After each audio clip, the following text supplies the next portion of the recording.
Welcome to A Edu और ए edu के हमारे इस यूट्यूब चैनल में आप सभी का स्वागत है। तो देखिए, इंडियन ज्योग्राफी के अंतर्गत एक और इम्पॉर्टेंट टॉपिक जिसका नाम है भारत के पर्वतमाला, भारत के पर्वत एवं पहाड़ी भाग। हालांकि जो प्रायद्वीपीय पठार थे उनके बारे में हम लोग पूरा डिटेल में पढ़ चुके हैं और अब हम लोग देखेंगे पर्वतीय भाग को। हमने बताया था कि जो पहाड़ और पर्वत हैं उनमें अंतर होता है। पर्वतों की ऊंचाई ज़्यादा होती है और पहाड़ियों की ऊंचाई इस तरह से होती है। तो जो पर्वतीय प्रायद्वीपीय पठार हैं उनके बारे में हम लोगों ने डिटेल पढ़ लिया था। अब हम लोग आते हैं पर्वतों के बारे में। खास करके हिमालय का जो क्षेत्र है हमारा भारत में, एक ही सबसे बड़ा पर्वत है हिमालय और इससे संबंधित जो पर्वतीय भाग हैं उनके बारे में हम लोग देखेंगे। तो चलिए हम लोग स्टार्ट करते हैं इसे हिमालय पर्वत को।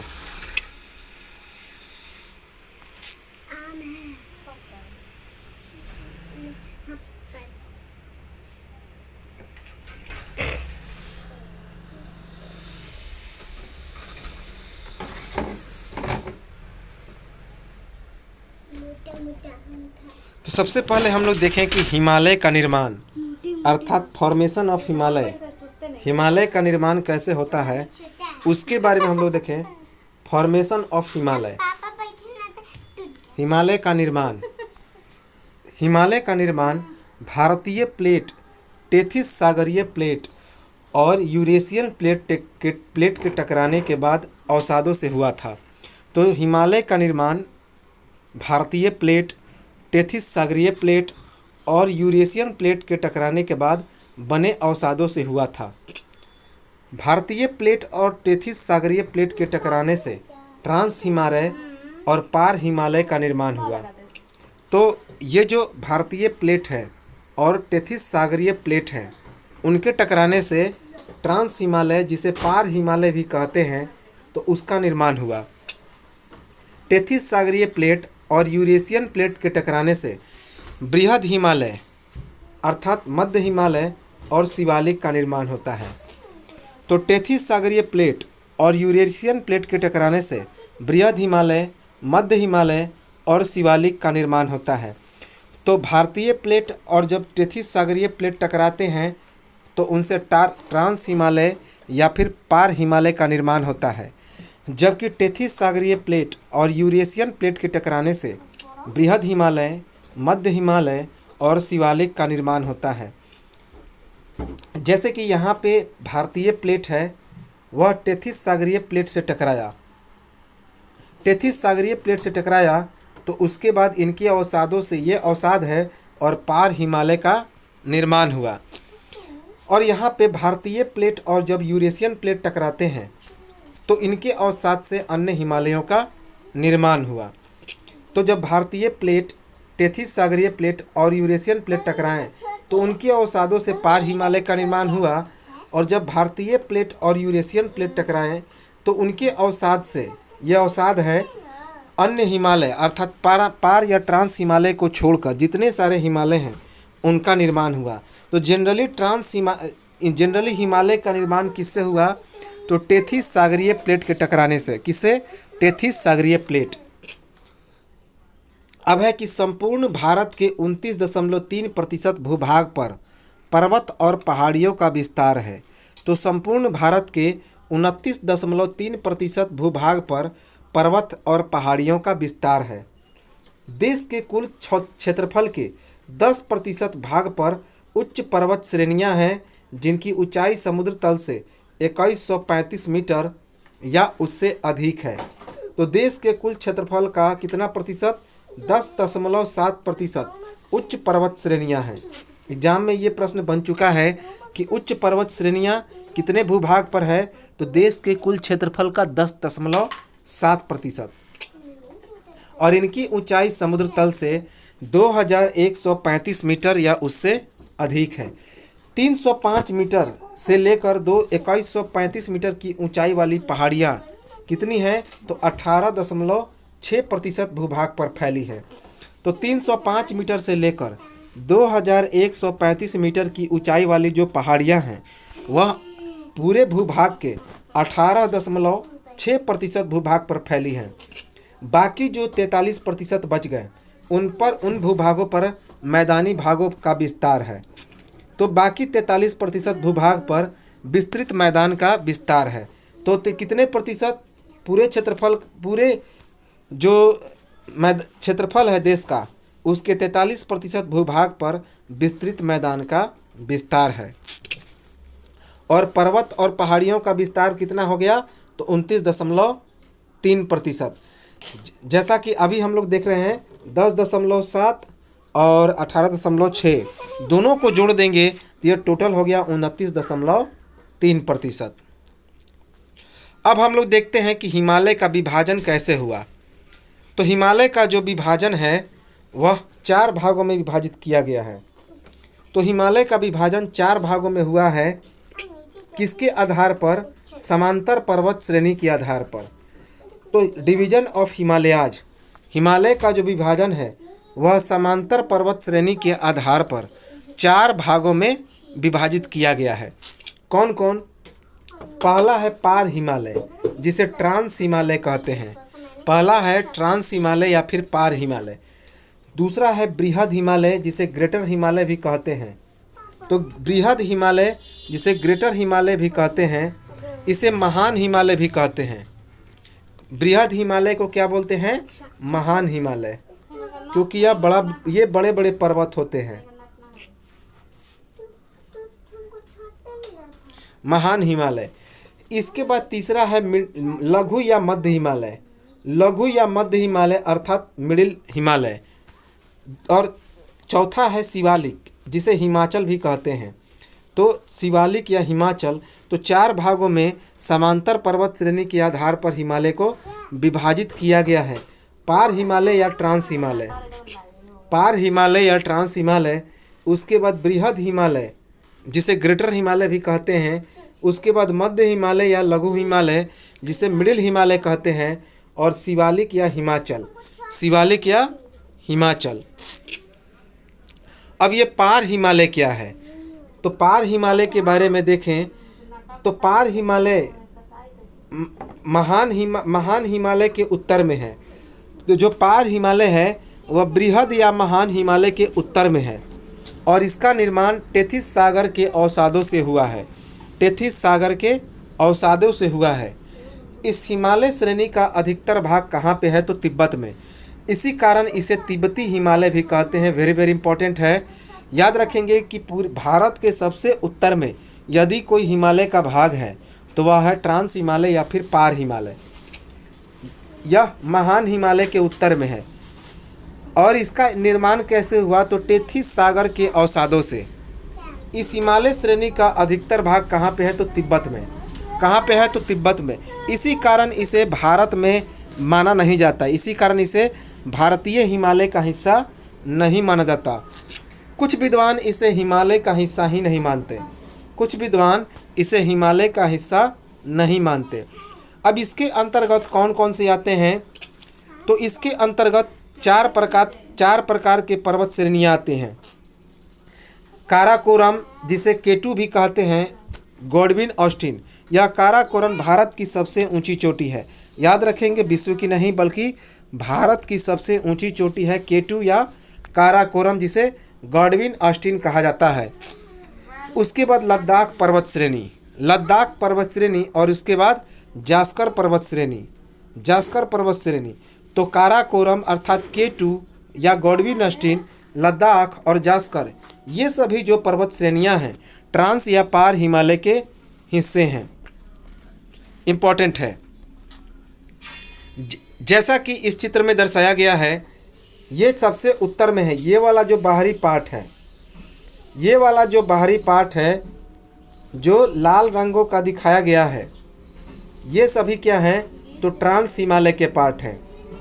ट्रांस हिमालय जिसके अंतर्गत कौन है? जास्कर श्रेणी, लद्दाख। सबसे बाहरी भाग जो है वह है जास्कर। उसके बाद है लद्दाख। यहाँ पे है सबसे बाहरी केटू, यह है काराकोरम 2। और इसके बाद इसके अंदर वाला जो भाग है वह है जास्कर। और इसके ठीक अंदर में जो है वह लद्दाख है। तो सबसे उत्तर में कौन है? केटू है। उसके बाद दक्षिण में है जास्कर और उसके बाद है लद्दाख। याद रखेंगे लद्दाख। इसके बाद जो है ये बृहद हिमालय, ये जो नीला कलर का दिखाई दे रहा है ये बृहद हिमालय या महान हिमालय है। यह महान हिमालय जो है हिमालय का सबसे प्राचीनतम भाग है। हिमालय का सबसे प्राचीनतम भाग कौन है? तो यही बृहद या महान हिमालय ग्रेटर हिमालय है। यह हिमालय सबसे प्राचीनतम है जो 25 से लेकर 30 मिलियन बरस पहले इसका निर्माण हुआ।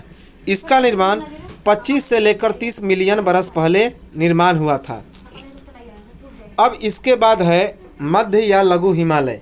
ये अंदर वाला जो पार्ट दिखाई दे रहा है ये सभी मध्य या लघु हिमालय हैं। ये सभी मध्य या लघु हिमालय हैं। मिडिल हिमालय, इसके अंतर्गत अन्नपूर्णा और बृहद हिमालय के अंतर्गत में अन्नपूर्णा, एवरेस्ट, लॉन्गटोंग, शिवालिक, ये सभी ये शिवालिक सबसे अंदर वाले जो ग्रीन कलर के दिखाई दे रहे हैं ये छोटे आकार के होते हैं। आगे जो हम लोग देखेंगे और डिटेल में इसे चित्र के माध्यम से देख लेंगे।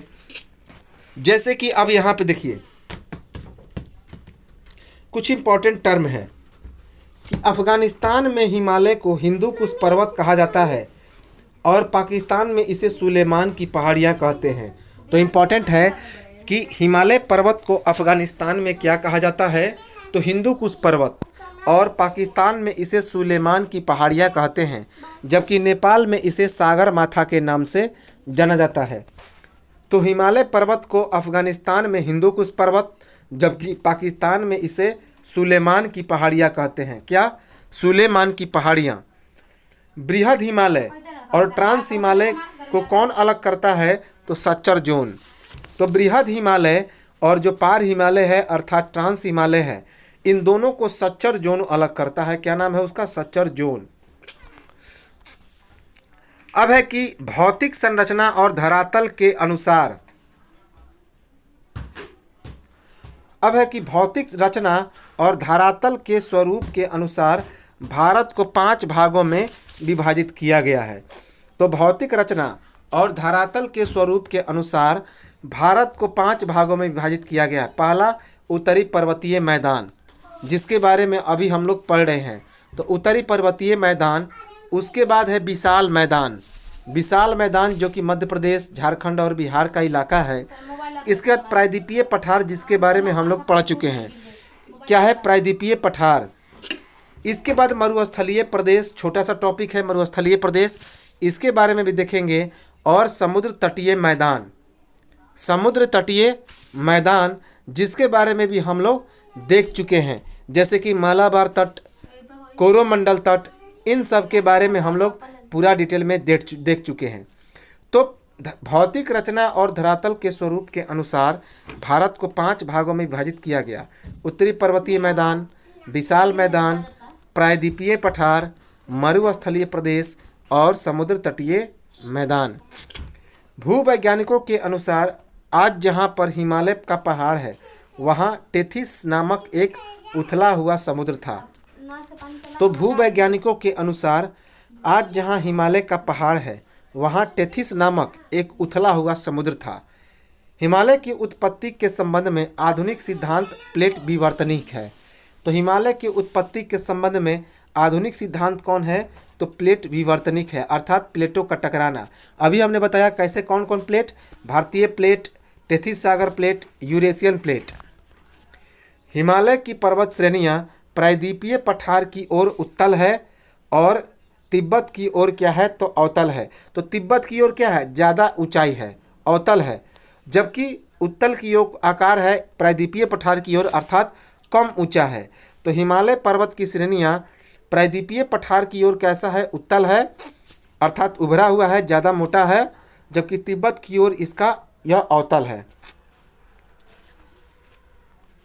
अब यह चित्र में दर्शाया गया है, आसानी से हम लोग पहचान सकते हैं।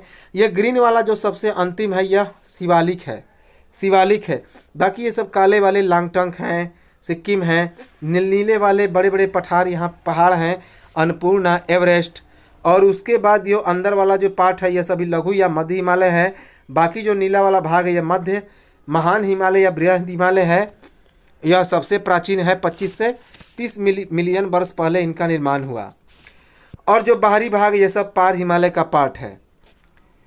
अब हम लोग आते हैं कि यह जो लघु हिमालय है, यह जो लघु हिमालय है इसमें कौन कौन से जगह आते हैं, तो बहुत इम्पोर्टेंट लघु हिमालय में ही जगह आते हैं, जैसे कि शिमला, कुल्लू, मनाली, मसूरी, दार्जिलिंग, ये सभी लघु हिमालय में आते हैं। तो शिमला, कुल्लू, मनाली, मसूरी, दार्जिलिंग ये सभी लघु हिमालय में ही आते हैं। अब हम लोग देखते हैं बृहद हिमालय या ग्रेटर हिमालय या महान हिमालय के बारे में। मुख्य हिमालय का जो भाग है यही है। मुख्य हिमालय का भाग कौन है, तो यही है। तो बृहद हिमालय या फिर महान हिमालय या ग्रेटर हिमालय। बृहद हिमालय को केंद्रीय अक्षीय श्रेणी भी कहा जाता है। तो बृहद हिमालय को केंद्रीय अक्षीय श्रेणी भी कहा जाता है। यह बृहद हिमालय हमेशा बर्फ़ से ढका हुआ रहता है। क्या रहता है, हमेशा बर्फ़ से ढका रहता है। इसी कारण इन श्रृंखलाओं को हिमाद्री भी कहते हैं। क्या कहते हैं, हिमाद्री भी कहते हैं। तो बृहद हिमालय या फिर ग्रेटर हिमालय या फिर महान हिमालय को क्या कहा जाता है, हिमाद्री भी कहा जाता है। क्यों, क्योंकि यह सालों भर बर्फ़ से ढका रहता है। इन हिमालय की अधिकतम ऊंचाई 6100 मीटर तक की होती है। तो इनकी जो अधिकतम ऊंचाई होती है 6000 से लेकर 6100 मीटर तक की होती है। इन पर्वत श्रेणियों की श्रृंखलाएं समानांतर एवं लगातार होती है। तो बृहद हिमालय के पर्वत श्रृंखलाएं कैसी होती हैं, समानांतर एवं लगातार होती हैं। इनके अधिकतर भाग ग्रेनाइट चट्टान से बने होते हैं। तो इस बृहद हिमालय के अधिकतर भाग किससे बने होते हैं, ग्रेनाइट चट्टान से। इन पर्वत श्रृंखलाओं में निम्नलिखित पर्वत श्रेणी आते हैं। कौन कौन, नंगा पर्वत, कामेट, बंदरपूछ, कंचनजंगा, बद्रीनाथ, केदारनाथ, धौलागिरी, अन्नपूर्णा, मानसालू, गौरीशंकर, मकालू और माउंट एवरेस्ट। ये सभी उत्तर से दक्षिण की ओर की हैं। तो जो पर्वत श्रृंखलाएं हैं हमारे महान हिमालय के, तो उनमें कौन कौन से पर्वत श्रेणियां आती हैं, नंगा पर्वत, कामेट, बंदरपूछ, ऐसी बंदरपूछ जिसे यमुनोत्री कहते हैं, जहाँ से यमुना नदी निकलती है। कंचनजंगा जो कि सिक्किम में है, भारत की दूसरी सबसे बड़ी यह पर्वत श्रृंखला है। उसके बाद बद्रीनाथ, केदारनाथ, धौलागिरी, अन्नपूर्णा, मानसालू, गौरीशंकर, मकालू, एवरेस्ट, ये सभी जो पर्वत श्रेणियां हैं ये बृहद हिमालय या फिर महान हिमालय के अंतर्गत आते हैं। विश्व के सभी ऊंचे ऊंचे पर्वत श्रेणियां इसी के अंतर्गत आते हैं। तो विश्व के जितने सारे ऊंचे ऊंचे पर्वत हैं ये सभी बृहद हिमालय के अंतर्गत में ही आते हैं। बृहद हिमालय का निर्माण कब हुआ था, तो 25 से 30 मिलियन बरस पहले हुआ था। अभी हमने इसे देख लिया कि बृहद हिमालय का निर्माण 25 से 30 बरस पहले 30 मिलियन बरस पहले हुआ था। अब है लघु हिमालय। कौन है, लघु हिमालय। तो लघु या फिर जो छोटा हिमालय है, मिडिल हिमालय है, इसके बारे में देखें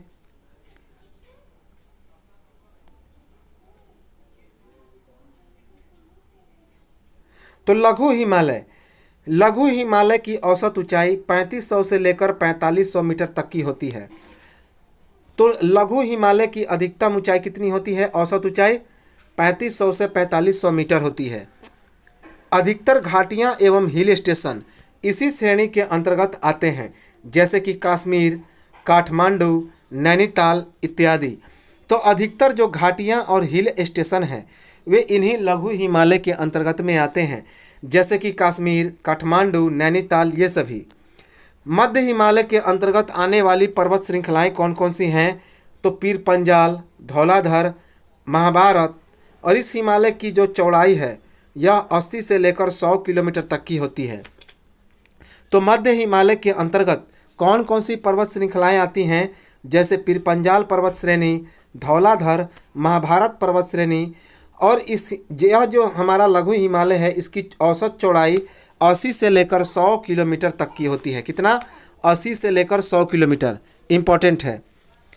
तो ये तो था लघु हिमालय। अब हम लोग आते हैं सबसे जो दक्षिण में होता है उसका नाम क्या है, तो शिवालिक है। शिवालिक एक प्रकार का मैदानी इलाका है शिवालिक। तो चलिए देखते हैं शिवालिक के बारे में।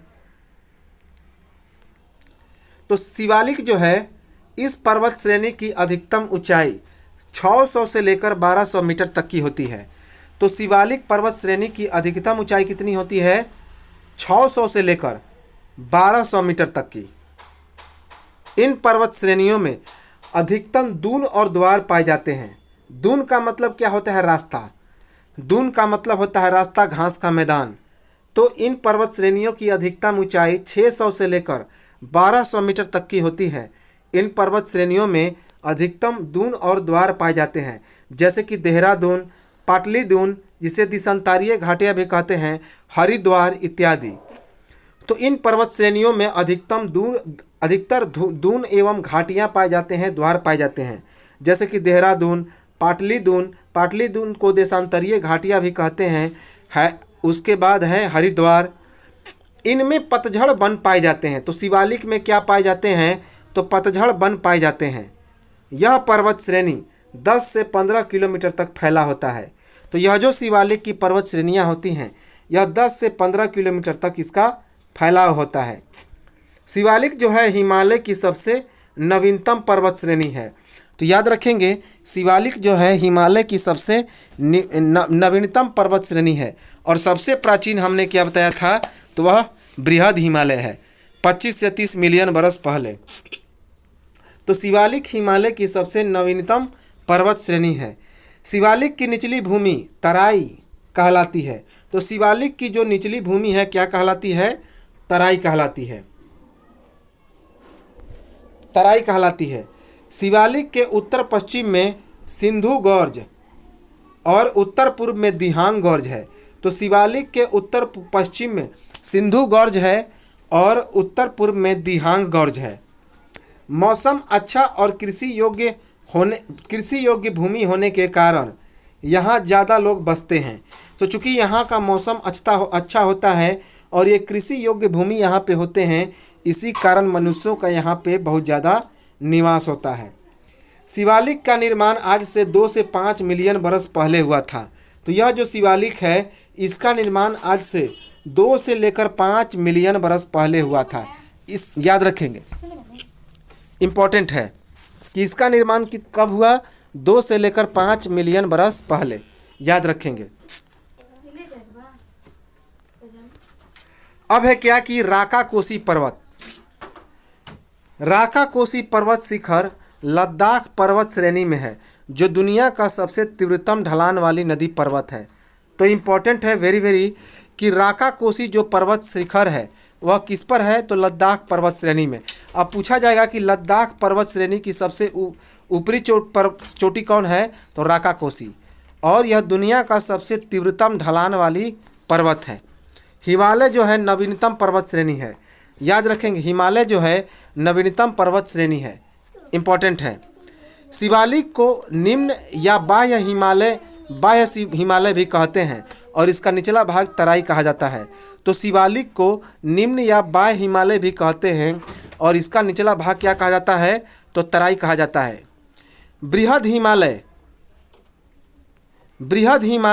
लघु हिमालय से लघु हिमालय से मेन सेंट्रल थ्रस्ट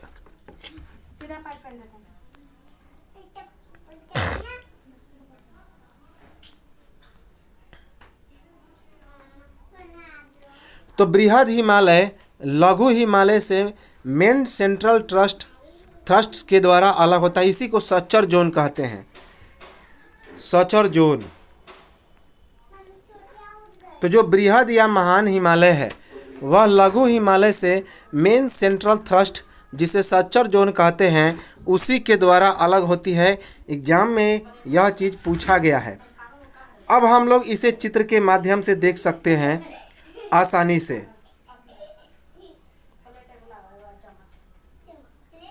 अब एक चीज़ और याद रखेंगे कि नेपाल में हिमालय पर्वत को क्या कहा जाता है? तो सागर माथा। तो नेपाल में हिमालय पर्वत को सागर माथा के नाम से जाना जाता है। तो नेपाल में हिमालय पर्वत को सागर माथा के नाम से जाना जाता है। अब है क्या कि बनिहाल दर्रा। अब हम लोग देखते हैं एक एक पर्वत के बारे में। जैसे कि इस चित्र में दिखाई दे रहा है, फिगर के माध्यम से हम लोग आसानी से समझ सकते हैं।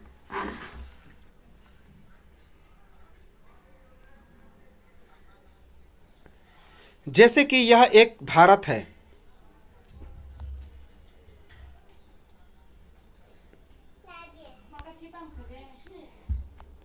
यह हमारा भारत है।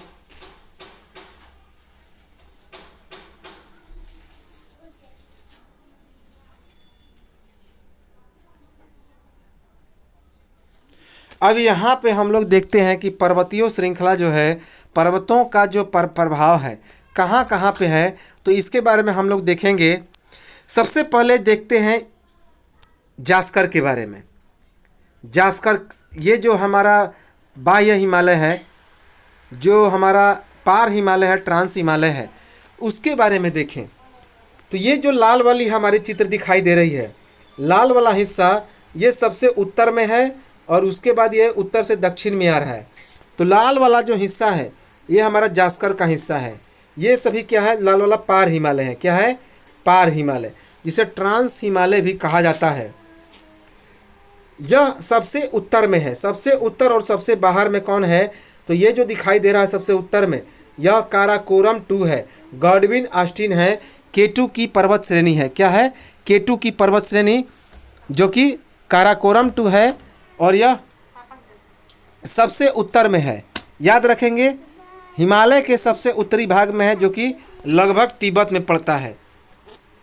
गासेर ब्रूम की चोटी, गासेर ब्रूम की चोटी, ये है गासेर ब्रूम की चोटी, जो कि इस काराकोरम श्रेणी का सबसे उच्चतम पर्वत है, पर्वत की चोटी है। याद रखेंगे, काराकोरम श्रेणी पर, पर्वत श्रेणी पर उसकी सबसे उच्चतम चोटी कौन है? तो वह है गासेर ब्रूम की चोटी। गासेर ब्रूम, यह है हमारा गासेर ब्रूम। उसके नीचे, उसके दक्षिण में, जब हम याद रखेंगे एक चीज़ और, कि काराकोरम श्रेणी को हम लोग एशिया की रीढ़ भी कहते हैं और पहले इसे कृष्णागिरी पर्वत के नाम से भी जाना जाता था। तो काराकोरम श्रेणी को एशिया की रीढ़ कहते हैं, एशिया की रीढ़, और पहले इसे कृष्णागिरी पर्वत के नाम से भी जाना जाता था। इसके दक्षिण में सटा हुआ है लद्दाख पर्वत श्रेणी। ये है हमारा लद्दाख पर्वत श्रेणी। और ये पूरा था कौन? ये पूरा था गॉडविन ऑस्टिन, अर्थात काराकोरम 2 K2। ये हमारा जम्मू कश्मीर में अधिकतम है। कहाँ पे? जम्मू कश्मीर में।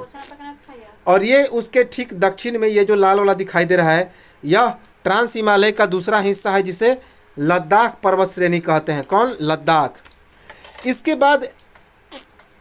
बाद है जास्कर। इसके बाद कौन है? तो इसके बाद है हमारा कैलाश पर्वत श्रेणी। कैलाश पर्वत श्रेणी, उसके ठीक दक्षिण में, लद्दाख के दक्षिण में कौन है? कैलाश पर्वत श्रेणी। ये जो है कैलाश पर्वत श्रेणी है, इसके ठीक नीचे। और सबसे अंत में जास्कर की पर्वत श्रेणी है। कौन? जास्कर पर्वत श्रेणी। ये वाला जो पार्ट दिखाई दे रहा है सबसे अंतिम में, यह जास्कर है, जबकि यहाँ से लेकर यहाँ तक कैलाश पर्वत श्रेणी है। ये सभी ट्रांस हिमालय के पार्ट हैं, पार हिमालय के भाग हैं।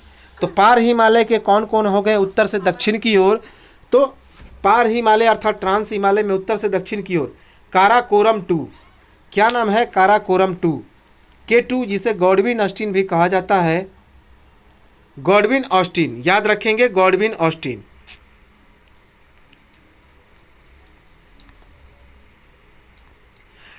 गॉडविन ऑस्टिन, यह काराकोरम 2 या K2। उसके बाद याद रखेंगे, उसके नीचे है लद्दाख। काराकोरम श्रेणी को एशिया की रीढ़ कहते हैं और इसे पहले कृष्णागिरी पर्वत के नाम से जाना जाता था। उसके बाद है लद्दाख श्रेणी। यह है लद्दाख श्रेणी। ये जो दूसरा दिखाई दे रहा है लद्दाख श्रेणी है।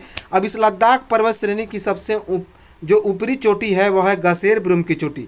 याद रखेंगे, ये जो गासेर ब्रूम है वह काराकोरम की सबसे ऊंची चोटी नहीं है, बल्कि इसी का यह भाग है।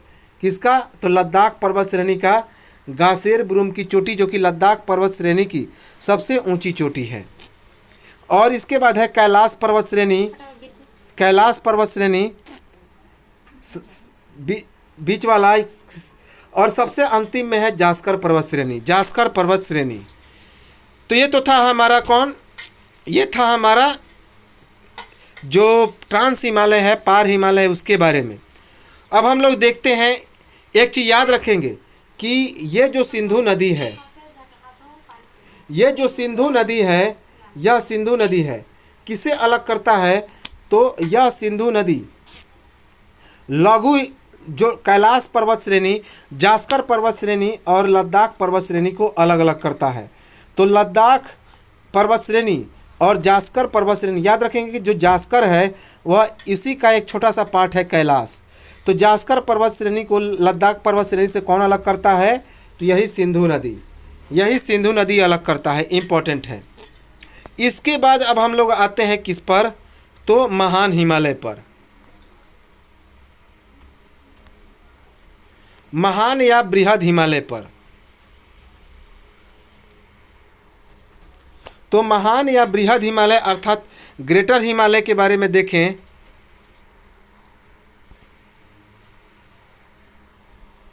तो इस चित्र में आसानी से हम लोग देख सकते हैं इस ग्रेटर हिमालय को।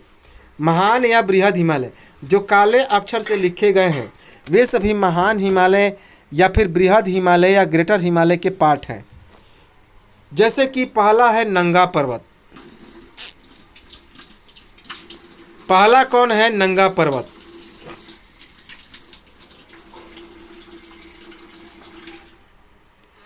जैसा कि यहाँ पे दिखाई दे रहा है, ये नंगा पर्वत है जो जम्मू कश्मीर और पंजाब के बॉर्डर पर है। नंगा पर्वत जो कि किसका हिस्सा है? तो मध्य जो महान या बृहद हिमालय है उसी का यह सबसे उत्तरी पार्ट है। तो बृहद हिमालय के सबसे उत्तर में कौन पर्वत है? नंगा पर्वत। याद रखेंगे, नंगा पर्वत। इसके बाद आता है हमारा नाग टिब्बा की चोटी। सॉरी, इसके बाद यह जो नाग टिब्बा है लघु हिमालय का पार्ट है। इसके बाद है कामेट। उत्तर से दक्षिण की ओर जो दूसरा पर्वत है उसका नाम क्या है? कामेट है।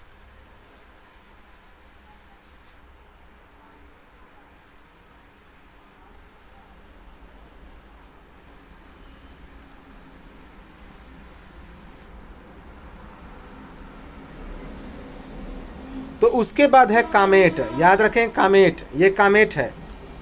इसके बाद बंदरपूछ, जिसे यमुनोत्री कहते हैं, यमुना नदी निकलता है, बंदरपूछ। इसके बाद है यह केदारनाथ। उसके बाद है कौन? केदारनाथ। उसके बाद है बद्रीनाथ। उसके बाद है बद्रीनाथ। उसके बाद है नंदा देवी। क्या है? कौन है? नंदा देवी। उसके बाद है त्रिशूला। कौन है? त्रिशूला। उसके बाद है लाओत्से। क्या नाम है? लाओत्से। उसके बाद है धौलागिरी। धौलागिरी। उसके बाद है अन्नपूर्णा। कौन है? अन्नपूर्णा। उसके बाद है मानसालू, माउंट सालू। और उसके बाद है गौरी शंकर। गौरी शंकर। गौरी शंकर। उसके बाद है विश्व का सबसे बड़ा ऊंचा पर्वत श्रेणी, ऊंचा चोटी, माउंट एवरेस्ट। तो उसके बाद है माउंट एवरेस्ट, राउर के।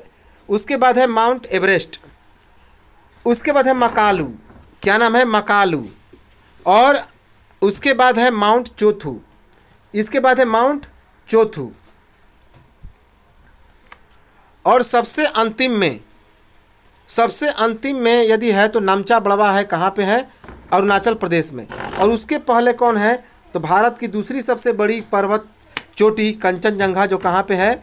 तो सिक्किम में है और नेपाल में है। तो माउंट चोथू के बाद है कंचनजंगा, जो कहाँ पे है? तो लगभग वह सिक्किम में है और कुछ भाग इसका नेपाल में है। कौन? यह है हमारा कंचनजंगा। और सबसे अंत में कौन है? तो नमचा बड़वा, जो कहाँ पे है? तो अरुणाचल प्रदेश में, नमचा बड़वा। एक चीज़ याद रखेंगे,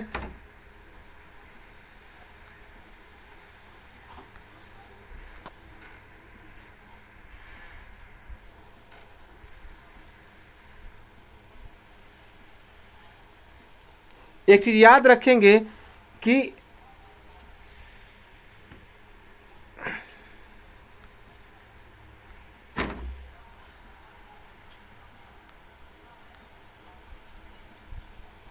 जो बनिहाल दर्रा है, बनिहाल दर्रा पीर पंजाल पर्वत में है। जब हम लोग दर्रों के बारे में पढ़ रहे थे तो सारी चीज़ें हम लोगों ने पढ़ा भी था कि जो हमारा बनिहाल दर्रा है वह किस पर्वत में है, तो पीर पंजाल पर्वत में। इम्पोर्टेंट है कि बनिहाल दर्रा पीर पंजाल पर्वत में है। पीर पंजाल पर्वत श्रेणी में गर्मी के दिनों में बर्फ़ पिघल जाती है जिससे घास उग जाते हैं और इस घास को क्या कहते हैं, तो मर्ग कहते हैं, मर्ग। जैसे कि गुलमर्ग, सोनमर्ग इत्यादि। कुल्लू कांगड़ी घाटी धौलागिरी में है। तो जो कुल्लू की कांगड़ी घाटी है वह कहाँ पे है, धौलागिरी में। याद रखेंगे। उत्तराखंड में घास के मैदान को बुमियाल या फिर पयार कहा जाता है। तो उत्तराखंड में घास के मैदान को बुमियाल या पयार कहा जाता है। यमुनोत्री एवं गंगोत्री दोनों तरफ हिमालय के भाग में है तथा बालाचला तथा लाहौल स्पीति भी यहीं पर है। तो यमुनोत्री और गंगोत्री दोनों ही बृहद हिमालय के अंतर्गत आता है और लाहौल स्पीति भी किसके अंतर्गत, तो यमुनोत्री या फिर गंगोत्री के अंतर्गत आता है। लाहौल स्पीति यह सभी बृहद हिमालय के अंतर्गत आते हैं। तो बनिहाल दर्रा कहाँ पे है, तो पीर पंजाल पर्वत में है। पीर पंजाल पर्वत श्रेणी में गर्मी के दिनों में बर्फ़ पिघल जाता है जिससे यहाँ पे घास उग जाते हैं जिसे मर्ग कहते हैं, मर्ग। जैसे कि गुलमर्ग, सोनमर्ग इत्यादि। कुल्लू कांगड़ी घाटी कहाँ पे है, तो कुल्लू कांगड़ी घाटी धौलागिरी में है, धौलागिरी। उत्तराखंड में घास के मैदान को बुमियाल कहा जाता है या फिर पयार कहा जाता है। तो उत्तराखंड में घास के मैदान को बुमियाल कहा जाता है या फिर पयार कहा जाता है। यमुनोत्री एवं गंगोत्री दोनों प्रसिद्ध हिमालय के आसा हैं तथा लाहौल स्पीति भी। तो याद रखेंगे कि यमुनोत्री और गंगोत्री दोनों ही बृहद हिमालय के भाग हैं और लाहौल स्पीति भी क्या है, तो इन्हीं बृहद हिमालय का एक भाग है। अब हम लोग देखते हैं लघु हिमालय के बारे में। लघु हिमालय, ये जो नीला कलर का दिखाई दे रहा है यह लघु हिमालय है।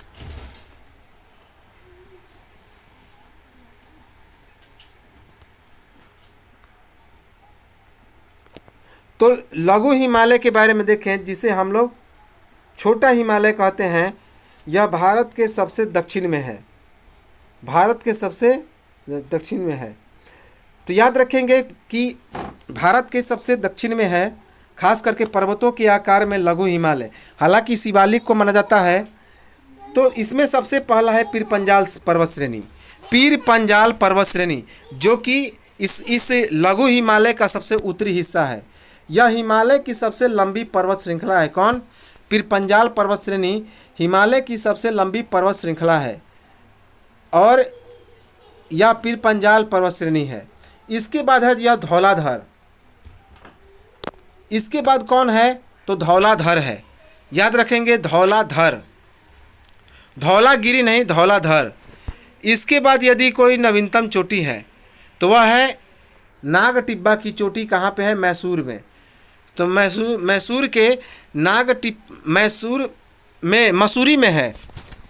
तो नाग टिब्बा की चोटी जो है यह क्या है, तो यह लघु हिमालय का पार्ट है। मसूरी भी यहीं पर है। कहाँ पे? कौन इलाका? मसूरी।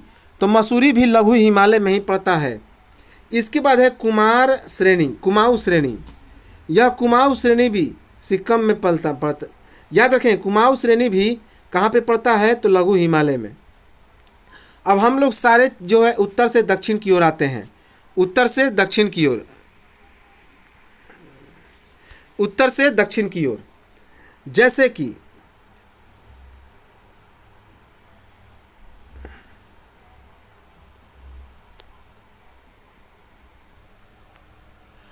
तो कौन कौन है, तो नाग टिब्बा की चोटी, उसके बाद है मसूरी, उसके बाद है कुमाऊँ श्रेणी और उसके बाद महाभारत श्रेणी। तो कुमाऊँ श्रेणी और उसके बाद अंत में है महाभारत श्रेणी। महाभारत श्रेणी जो कि नेपाल और असम के बीच में है। तो याद रखेंगे यहाँ पे इम्पोर्टेंट है कि कामेट, बंदरपूंछ, केदारनाथ, बद्रीनाथ, नंदा देवी, सॉरी नागटिब्बा, उसके बाद मसूरी, कुमाऊँ श्रेणी और महाभारत की श्रेणी, ये चारों जो हैं, ये चारों किसके पार्ट हैं? तो लघु हिमालय या फिर हिमाचल श्रेणी के पार्ट हैं।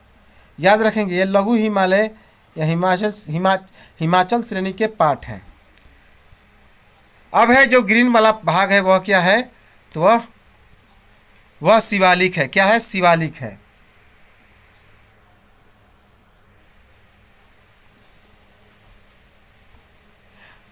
अब एक चीज इंपॉर्टेंट याद रखेंगे कि जो लघु हिमालय है और शिवालिक हैं, ये एक दूसरे से किस प्रकार से अलग होते हैं? तो लघु हिमालय शिवालिक से मेन बाउंड्री फॉल्ट के द्वारा अलग होती है। याद रखेंगे कि लघु हिमालय शिवालिक से मेन हिमालय या तो लघु हिमालय शिवालिक से मेन बाउंड्री फॉल्ट के द्वारा अलग होती है। किसके द्वारा? मेन बाउंड्री फॉल्ट के द्वारा।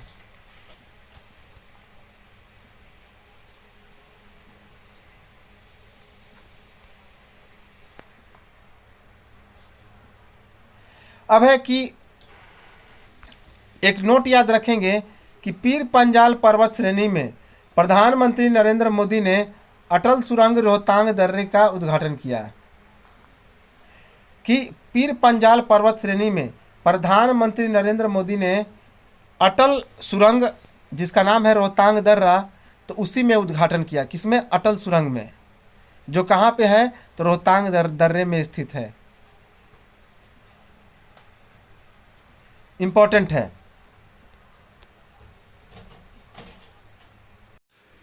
तो चलिए हम लोग इसे देखते हैं कि पूरा डिटेल में कि ये जो हमारे पार हिमालय या ट्रांस हिमालय, महान हिमालय, लघु हिमालय, शिवालिक, इन सब के बारे में देखते हैं।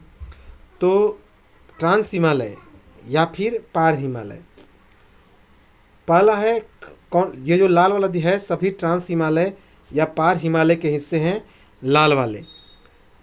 काराकोरम पर्वत श्रेणी, जिसे केटू या गॉडविन ऑस्टिन कहते हैं। केटू काराकोरम पर्वत श्रेणी, केटू या गॉडविन ऑस्टिन, इसकी सबसे ऊंची चोटी है तथा यह भारत की दूसरी सबसे ऊंची चोटी है। और भारत की सबसे ऊंची चोटी कौन है? तो हिमालय है। कौन है? तो हिमालय है।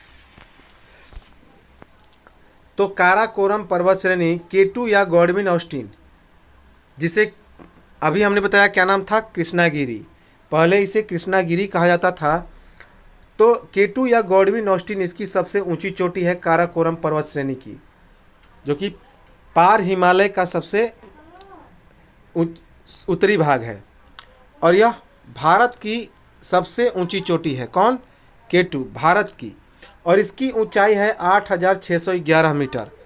8,611 मीटर।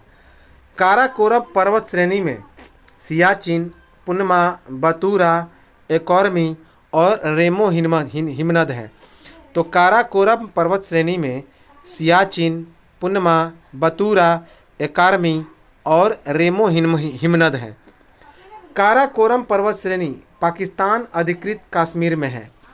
तो ये जो काराकोरम पर्वत श्रेणी है कहाँ पे है? पाकिस्तान अधिकृत कश्मीर में, POK कहा जाता है। उसके बाद है लद्दाख। उसके बाद है लद्दाख पर्वत श्रेणी।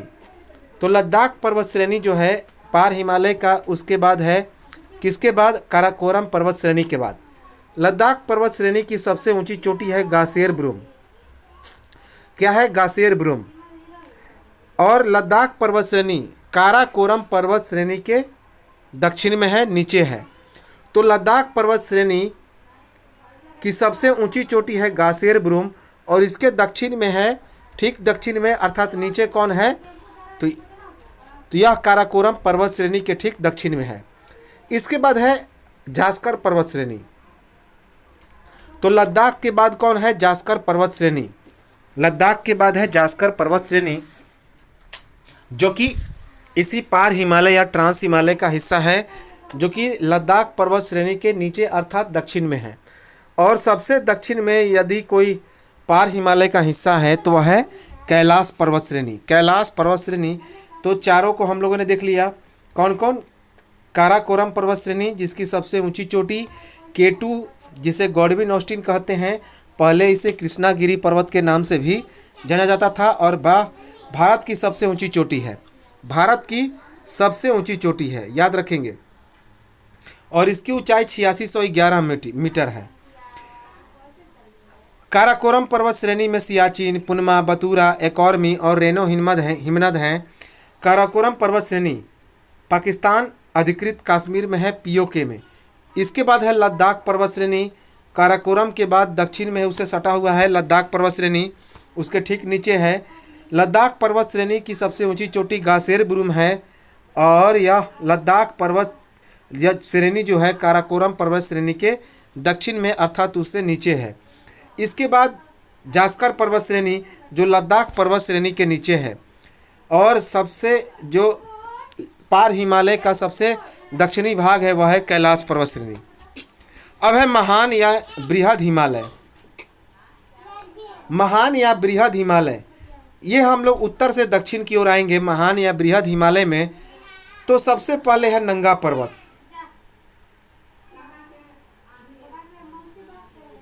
तो सबसे पहले है उत्तर में नंगा पर्वत, जो कहाँ पे है? तो पाकिस्तान अधिकृत कश्मीर में है। पाकिस्तान अधिकृत कश्मीर में है, जिसकी ऊंचाई 8125 मीटर है। कितना? 8125 मीटर। उसके बाद जब हम लोग दक्षिण में आते हैं तो उत्तराखंड में है कामेट। उत्तराखंड में कौन है? कामेट पर्वत। उत्तराखंड में कौन है? कामेट पर्वत। इसके बाद है उत्तराखंड में बंदरपूछ। उत्तराखंड में कौन है? बंदरपूछ। इसके बाद है केदारनाथ। इसके बाद कौन है? तो केदारनाथ। उसके बाद है बद्रीनाथ, ये भी उत्तराखंड में है। इसके बाद है नंदा देवी। इसके बाद है नंदा देवी, जो कि उत्तराखंड में है, और विश्व की यह चौथी सबसे ऊंची चोटी है। विश्व की चौथी सबसे ऊंची चोटी है, और भारत की दूसरी सबसे ऊंची चोटी है। कौन? नंदा देवी। विश्व की चौथी सबसे ऊंची चोटी है कौन? नंदा देवी, उत्तराखंड में है। इसके बाद है त्रिशूला। इसके बाद है त्रिशूला, यह भी उत्तराखंड में है, त्रिशूला। इसके बाद है धौलागिरी। इसके बाद है धौलागिरी, जो कि नेपाल में है। इसकी ऊंचाई 8167 मीटर है। धौलागिरी नेपाल में है, इसकी ऊंचाई 8167 मीटर है। इसके बाद है अन्नपूर्णा। अन्नपूर्णा यह भी नेपाल में है, और इसकी ऊंचाई 8091 मीटर है। तो अन्नपूर्णा जो कि नेपाल में है, इसकी ऊंचाई 8091 मीटर है। इसके बाद है मानसालू। मानसालू जो कि नेपाल में है, और इसकी ऊंचाई 8163 मीटर है, 8163 मीटर। इसके बाद है गौरी शंकर। इसके बाद है गौरी शंकर, यह भी नेपाल में है। क्या है? यह भी नेपाल में। इसके बाद है Everest, mount Everest. Mount Everest जो है यह नेपाल में है, और हिमालय की सबसे ऊंची चोटी है, जिसकी ऊंचाई 8848 मीटर है। 8848 मीटर है। किसकी? तो इसी एवरेस्ट की। विश्व की सबसे ऊंची चोटी है हिमालय, जो कहाँ पे है? तो नेपाल में, 8848 मीटर। इसके बाद है मकालू। इसके बाद है मकालू। मकालू जो है यह भी नेपाल में है, और इसकी ऊंचाई 8462 मीटर है। कितना? 8462 मीटर। इसके बाद है लाओत्से। लाओत्से कहाँ पे है? तो यह भी नेपाल में है, जिसकी ऊंचाई कितनी है? तो 8511 मीटर, 8511 मीटर। इसके बाद है माउंट चोथू। माउंट चोथू जो है यह भी नेपाल में है, इसकी ऊंचाई 8201 मीटर है, 8201 मीटर। इसके बाद है कंचनजंगा। तो कंचनजंगा जो है सिक्किम में है, इसकी ऊंचाई 8,586 मीटर। एक बात याद रखेंगे कि भारत की दूसरी सबसे ऊंची चोटी है कंचनजंगा। अगर काराकोरम श्रेणी के बात की जाए तो यह है कंचनजंगा। कंचनजंगा जो है यह सिक्किम में है, जिसकी ऊंचाई 8,586 मीटर है, जो कि भारत की दूसरी सबसे ऊंची चोटी है केटू के बाद। केटू के बाद देखिए पीओके जो कि पाकिस्तान अधिकृत कश्मीर में है, वहाँ पे पड़ता है काराकोरम। लेकिन पूर्ण रूप से भारत में यदि सबसे ऊंची चोटी है तो यही है कंचनजंगा, जो कि पूर्णतः सिक्किम में है, भारत में है। और इसके बाद है नमचा बड़वा। इसके बाद है नामचा बड़वा, जो कि हिमालय की सबसे पूर्वी श्रेणी है। तो हिमालय के सबसे पूर्वी श्रेणी में कौन है? नामचा बड़वा है। जहाँ कहाँ पे है? तो अरुणाचल प्रदेश में, अरुणाचल प्रदेश में है। नामचा बड़वा पर्वत श्रेणी हिमालय की सबसे पूर्वी भाग में है। तो उत्तर से दक्षिण की ओर हम लोगों ने क्या देखा कि सबसे उत्तर में कौन है? नंगा पर्वत, जो कि पीओके में पाकिस्तान अधिकृत कश्मीर में है। इसकी ऊंचाई 8,125 मीटर है। इसके बाद कामेट उत्तराखंड में है। इसके बाद है बंदरपूंछ, जिसे जमुनोत्री भी कहते हैं, यहाँ से जमुना नदी निकलती है उत्तराखंड में। इसके बाद केदारनाथ जो कि उत्तराखंड में है, बद्रीनाथ, उसके बाद यह जो कि उत्तराखंड में है, नंदा देवी जो कि भारत की तीसरी सबसे ऊंची पर्वत चोटी और विश्व की चौथी सबसे ऊंची पर्वत चोटी है, नंदा देवी उत्तराखंड में है। इसके बाद है त्रिशूला। इसके बाद कौन है? त्रिशूला। इसके बाद है धौलागिरी। धौलागिरी की ऊंचाई 8167 मीटर है। इसके बाद है अन्नपूर्णा, जिसकी ऊंचाई 8,091 मीटर है। इसके बाद है मानसालू, जिसकी ऊंचाई 8,163 मीटर है, 8,163 मीटर है। इसके बाद है गौरी शंकर, जो कि नेपाल में है। इसके बाद है एवरेस्ट। एवरेस्ट की चोटी जो कि नेपाल में है और हिमालय की यह सबसे ऊंची चोटी है, जिसकी ऊंचाई 8,848 मीटर है। इसके बाद है मकालू। मकालू नेपाल में है, जिसकी ऊंचाई 8,462 मीटर है। कितना? 8,462 मीटर। इसके बाद है लाओत्से, नेपाल में है, जिसकी ऊंचाई 8511 मीटर है। इसके बाद है माउंट चोथू। माउंट चोथू नेपाल में है, जिसकी ऊंचाई 8,201 मीटर है। इसके बाद है कंचनजंगा, जो कि सिक्किम में है और 8,586 मीटर है। और केटू के बाद यह भारत की दूसरी सबसे ऊंची चोटी है हिमालय की, और पूर्णतः भारत में यह है, यह पूर्णतः भारत में है। उसके बाद है नमचा बड़वा। नामचा बड़वा जो कि अरुणाचल प्रदेश में है और यह हिमालय की सबसे पूर्वी श्रेणी है, हिमालय की सबसे पूर्वी श्रेणी। याद रखेंगे। अभी हम लोगों ने इस चित्र के माध्यम से भी देख लिया था, इस चित्र के माध्यम से भी देख लिया था। जैसे कि इस चित्र में क्या देखा था हमने? सबसे जो पूर्व में है, सबसे जो उत्तर में है नंगा पर्वत, नंगा पर्वत। उसके बाद क्या देखा? कामेट। उसके बाद देखा बंदरपूंछ, केदारनाथ, बद्रीनाथ, नंदा देवी, त्रिशूला, लाओत्से, धौलागिरी, अन्नपूर्णा, मानसालू, गौरीशंकर, एवरेस्ट, मकालू, माउंट चोथू, कंचनजंगा जो कि सिक्किम में है और नामचा बड़वा। ये सभी जो हैं हमारे किसके भाग हैं? अरुणाचल प्रदेश में पड़ता है नमचा बड़वा की पहाड़ी। तो ये सभी हमारे किसके पार्ट हैं? तो बृहद हिमालय या महान हिमालय के उत्तर से दक्षिण की ओर पार्ट हैं। अब एक चीज़ याद रखेंगे कि लघु हिमालय शिवालिक से मेन बाउंड्री फॉल्ट के द्वारा अलग होता है। जो लघु हिमालय है शिवालिक से किसके द्वारा अलग होता है? तो मेन बाउंड्री फॉल्ट से, मेन बाउंड्री फॉल्ट से। याद रखेंगे, मेन बाउंड्री फॉल्ट से अलग होता है। अब आते हैं हम लोग किस पे? लघु हिमालय में। तो लघु हिमालय में इस चित्र के माध्यम से ही हम लोग देख सकते हैं आसानी से कि लघु हिमालय में सबसे उत्तर में है नाग टिब्बा की चोटी। नाग टिब्बा की चोटी कहाँ पे है? जो कि हिमाचल प्रदेश में पड़ता है, नाग टिब्बा की चोटी।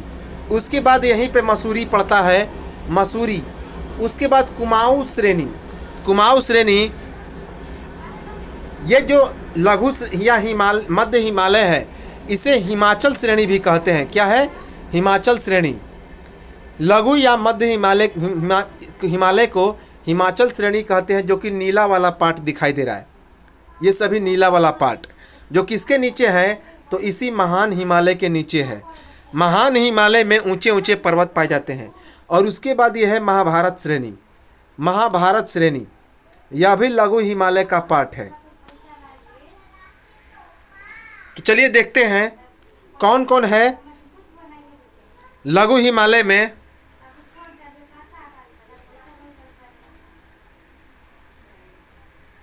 लघु हिमालय में और कौन कौन से पार्ट हैं, तो पीर पंजाल। कौन है, पीर पंजाल। जैसे कि यहाँ पे दिखाई दे रहा है, सबसे उत्तर में है पीर पंजाल। पीर पंजाल पर्वत श्रेणी जो कि हिमालय की सबसे लंबी पर्वत श्रृंखला है, वेरी वेरी इंपॉर्टेंट है, जो कि जम्मू कश्मीर में पाया जाता है। कौन, पीर पंजाल पर्वत श्रेणी। यह लघु हिमालय का सबसे उत्तरी हिस्सा है और हिमालय की सबसे लंबी पर्वत श्रृंखला भी है। उसके नीचे, उसके ठीक दक्षिण में ये जो है धौलाधर पर्वत श्रेणी है। कौन है, धौलाधर पर्वत श्रेणी, जो कहाँ पे है, तो लघु हिमालय में है। लघु हिमालय में है। पीर पंजाल के बाद दक्षिण में पाया जाता है धौलाधर। यह भी जम्मू कश्मीर और पंजाब के पास पाया जाता है। जम्मू कश्मीर और पंजाब में है। इसके बाद अभी हमने क्या देखा, नाग टिब्बा। नाग टिब्बा की चोटी है। नाग टिब्बा की चोटी है जो कि हिमाचल प्रदेश में पाया जाता है। और इसके बाद यहीं पे है मसूरी। यहीं पे क्या है, तो मसूरी है। यह लघु हिमालय का पार्ट है। उसके बाद है कुमाऊं श्रेणी। यह कुमाऊं श्रेणी भी लघु हिमालय का पार्ट है। और सबसे अंतिम में जो है महाभारत श्रेणी है, जो कहाँ पे है, तो सिक्किम में पाया जाता है महाभारत श्रेणी, जो कि लघु हिमालय का पार्ट है। चलिए इसे भी हम लोग देखें कि लघु हिमालय या फिर मध्य हिमालय के कौन कौन से भाग हैं। तो सबसे पहला पीर पंजाल पर्वत श्रेणी। सबसे पहला है पीर पंजाल पर्वत श्रेणी, जो कहाँ पे है, जम्मू कश्मीर में। पीर पंजाल पर्वत श्रेणी जम्मू कश्मीर में है। उसके बाद धौलाधर पर्वत श्रेणी, जो जम्मू कश्मीर और हिमाचल प्रदेश में है। तो जम्मू कश्मीर और हिमाचल प्रदेश में है धौलाधर पर्वत श्रेणी। इसके बाद है नाग टिब्बा। नाग टिब्बा जो कहाँ पे है, हिमाचल प्रदेश में है। नाग टिब्बा कहाँ पे है, हिमाचल प्रदेश में। उसके बाद मसूरी। मसूरी कहाँ पे है, तो हिमाचल प्रदेश में। यही मसूरी, नैनीताल, कुल्लू, मनाली, ये सभी यहीं पे पाए जाते हैं। इसके बाद है कुमाऊं। कुमाऊं जो है हिमाचल प्रदेश में पाया जाता है पूरी तरह से। कुमाऊं पर्वत श्रृंखला हिमाचल प्रदेश में है। और छठा है महाभारत पर्वत श्रेणी, जो कि नेपाल में है। नेपाल और सिक्किम में महाभारत पर्वत श्रेणी। ये सभी कौन से हैं, तो लघु हिमालय या मध्य हिमालय के भाग हैं। इसके बाद है चौथा कौन, शिवालिक।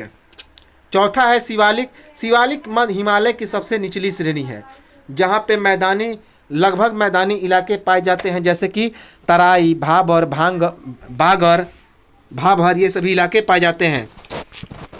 तो ये तो थे हमारे हिमालय के चोटियों के हिसाब से 4 भाग। अब हम लोग देखते हैं प्रादेशिक आधार पर हिमालय का विभाजन।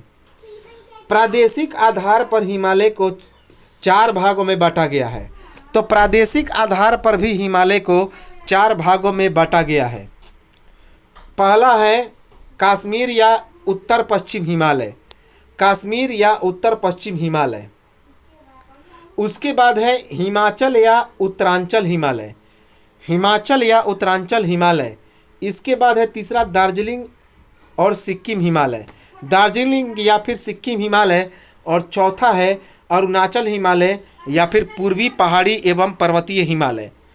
तो 4 भागों में बांटा गया है प्रादेशिक आधार पर हिमालय को, division of Himalayas according to regional areas. पहला है कश्मीर या उत्तर पश्चिम हिमालय। दूसरा है हिमाचल या उत्तरांचल हिमालय। तीसरा है दार्जिलिंग या फिर सिक्किम हिमालय।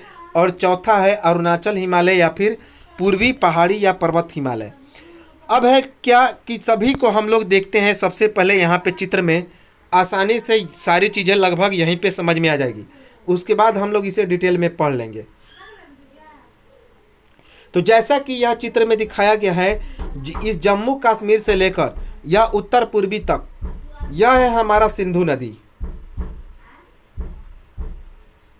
यह सिंधु नदी है।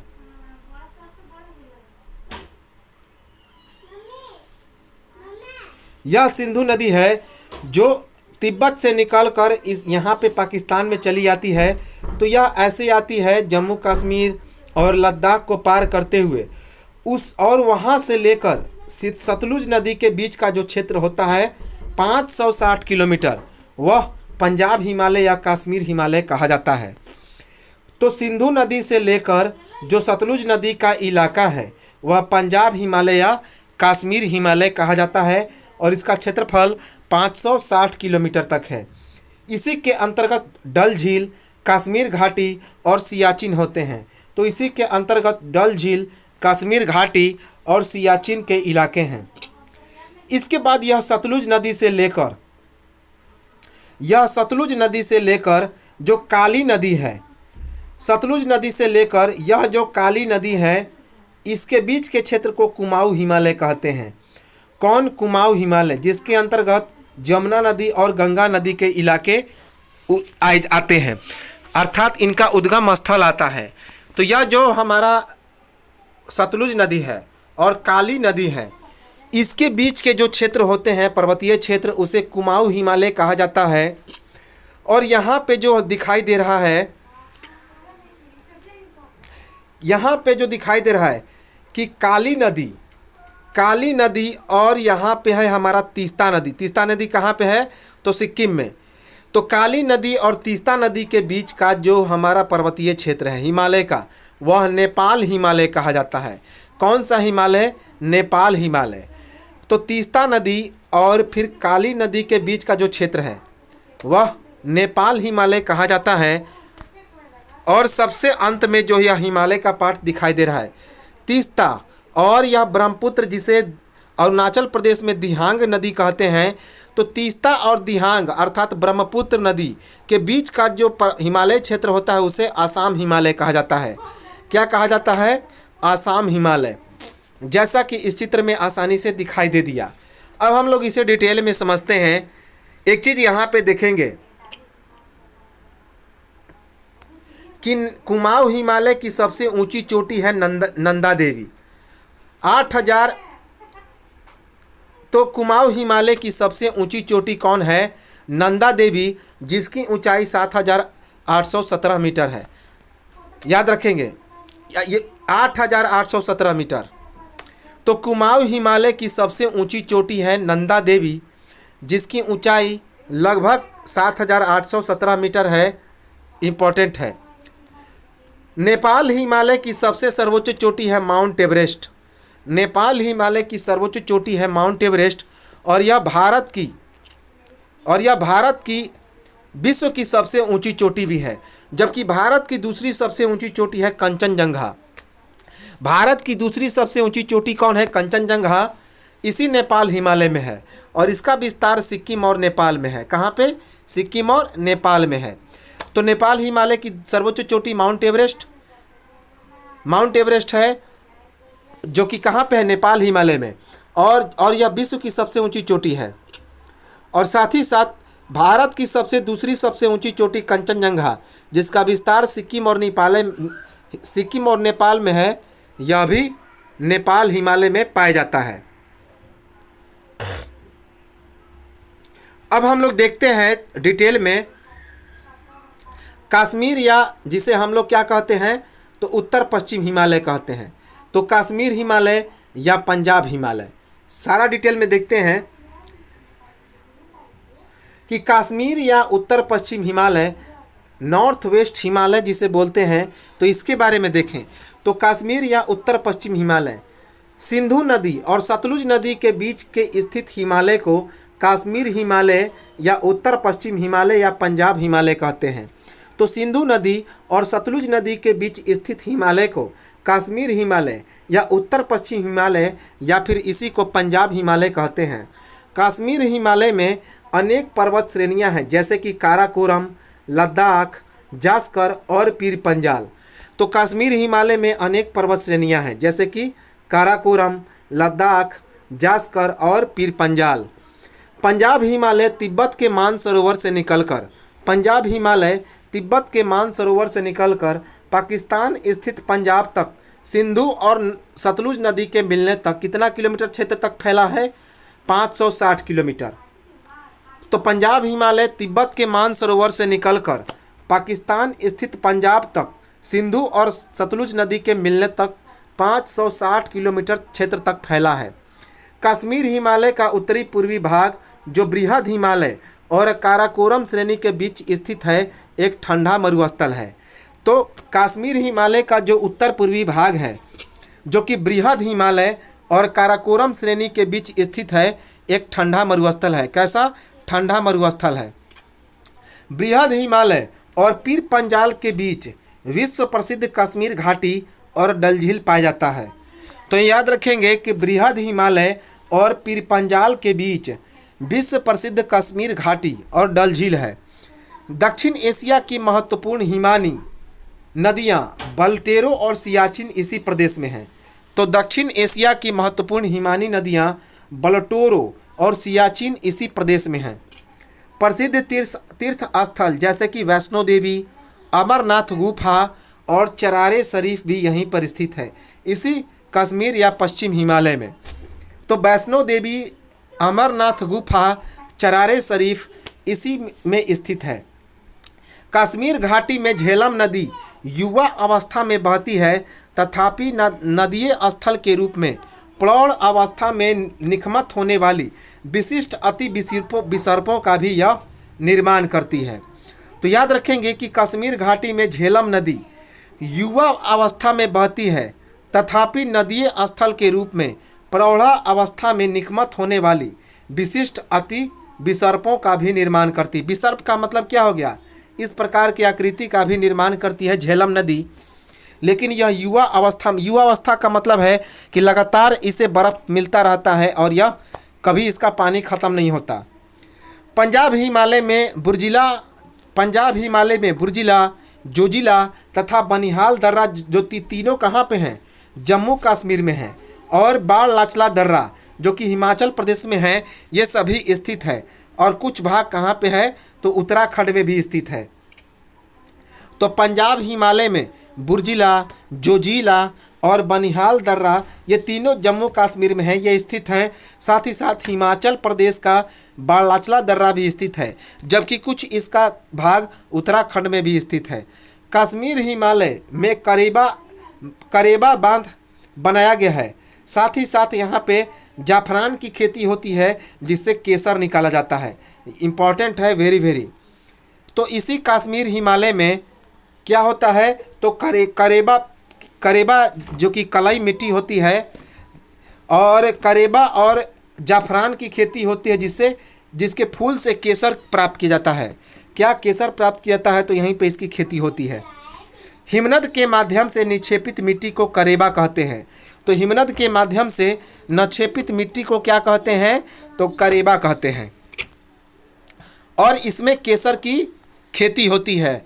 इसी मिट्टी में केसर की खेती होती है, जो कि जाफरान के फूल से इसे प्राप्त किया जाता है। कश्मीर घाटी जास्कर श्रेणी और पीर पंजाल श्रेणी के बीच स्थित है, और बृहद हिमालय और लघु हिमालय के बीच में स्थित है। तो जो कश्मीर घाटी है, जास्कर श्रेणी और पीर पंजाल श्रेणी के बीच स्थित है, और बृहद हिमालय और लघु हिमालय के बीच में स्थित है। एक चीज़ और याद रखेंगे कि यह जो कश्मीर हिमालय है, या उत्तर पश्चिम हिमालय है, या पंजाब हिमालय, इसकी चौड़ाई अन्य सभी हिमालय क्षेत्र में सबसे ज़्यादा है। तो इसकी चौड़ाई अन्य सभी हिमालय में सबसे ज़्यादा है। सिंधु नदी लद्दाख पर्वत श्रेणी और जास्कर पर्वत श्रेणियों के बीच से होते हुए बहती है। तो जो सिंधु नदी है, अभी हमने चित्र में देखा था कि लद्दाख पर्वत श्रेणी और फिर जास्कर पर्वत श्रेणी के बीच से होकर गुजरती है। इम्पॉर्टेंट है। अब हम लोग देखते हैं कुमाऊं हिमालय के बारे में।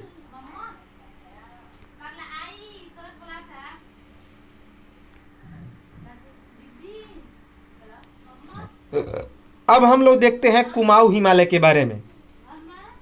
तो कुमाऊं हिमालय पश्चिम में रावी नदी और पूर्व में घाघरा की सहायक नदी काली नदी के बीच में स्थित है।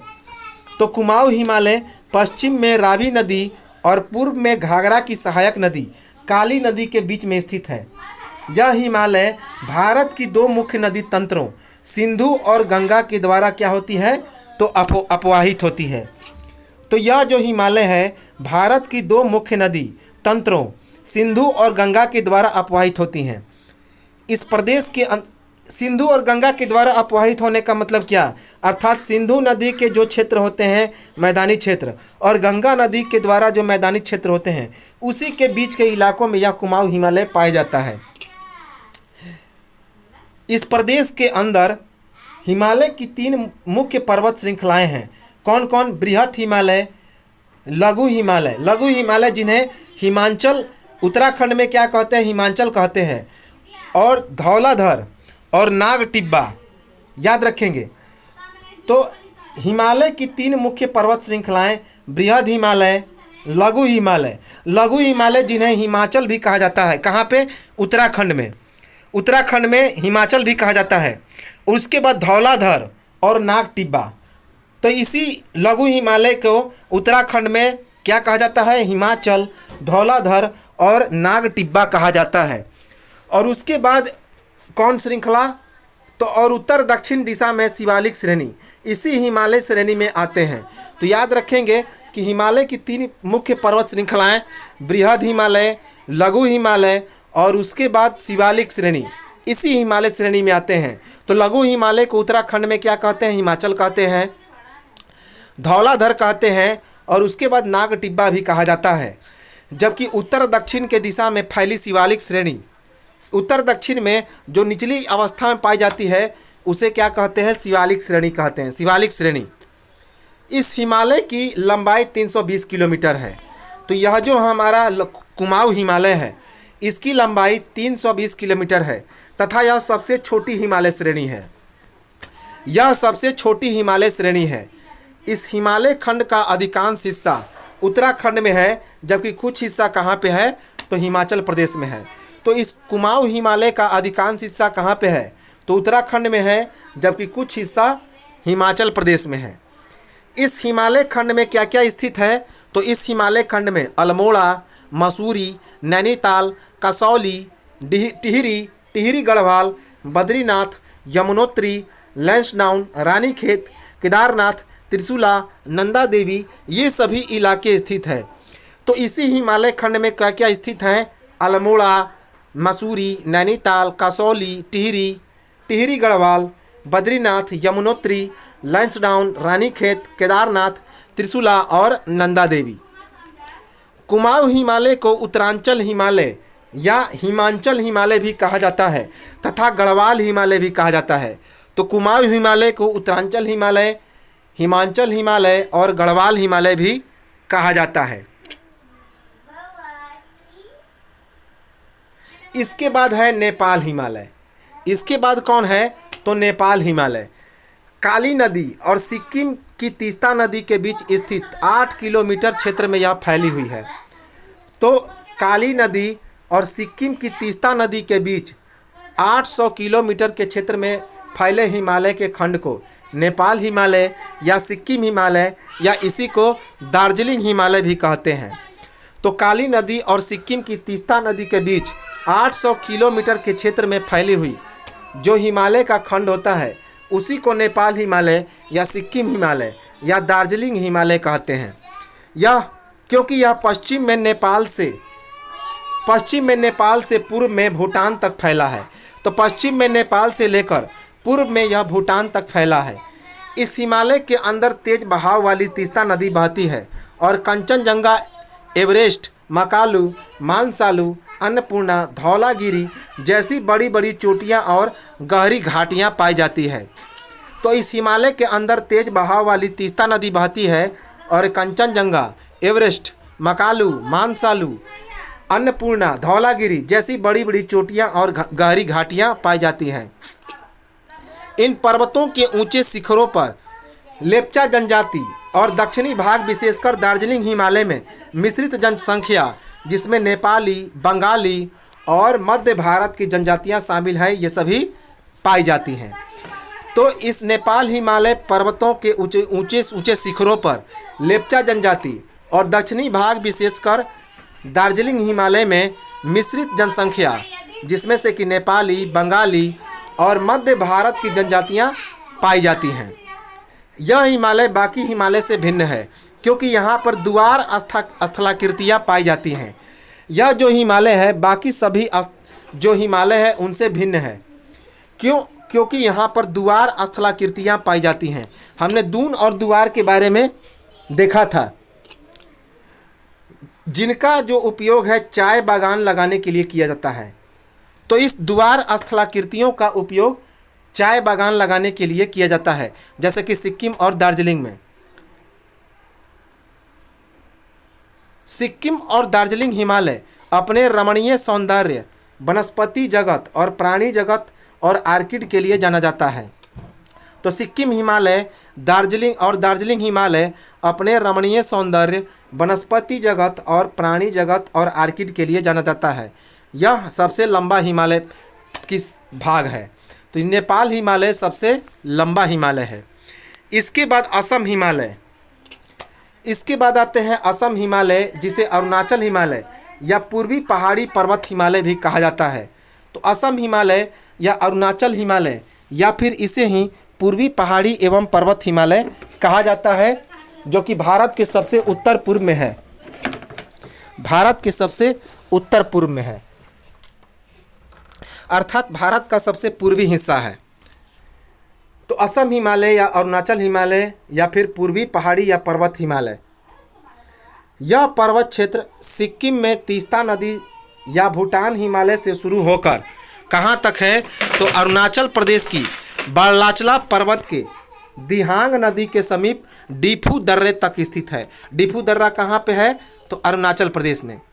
तो यह पर्वत क्षेत्र सिक्किम में तीस्ता नदी या भूटान हिमालय से शुरू होकर अरुणाचल प्रदेश की बालाचला पर्वत के दिहांग नदी के समीप डिफू दर्रे तक स्थित है। इस हिमालय की लंबाई 720 किलोमीटर है। तो इस हिमालय की लंबाई कितनी है? 720 किलोमीटर। इस क्षेत्र की मुख्य चोटियों में कांगटे और नामचा बड़वा शामिल है। तो इस क्षेत्र की मुख्य चोटियों में कांगटो और नामचा बड़वा शामिल है। ये पर्वत श्रेणियाँ उत्तर से दक्षिण में तेज बहती हुई और गौर्ज बनाने वाली नदियों के द्वारा क्या होती है? तो विच्छेदित होती है। तो ये श्रेणियाँ उत्तर से दक्षिण में तेज बहती हुई और गौर्ज का मतलब होता है गड्ढा, गौर्ज बनाने वाली नदियों के द्वारा विच्छेदित होती है। अरुणाचल हिमालय या असम हिमालय की मुख्य विशेषता है कि यहाँ बहुत सारी जनजातियाँ पाई जाती है। तो असम हिमालय या फिर अरुणाचल हिमालय की मुख्य विशेषता है कि यहाँ पर बहुत सारी जनजातियाँ पाई जाती है, जैसे गारो, खासी, जयंतिया, नागा।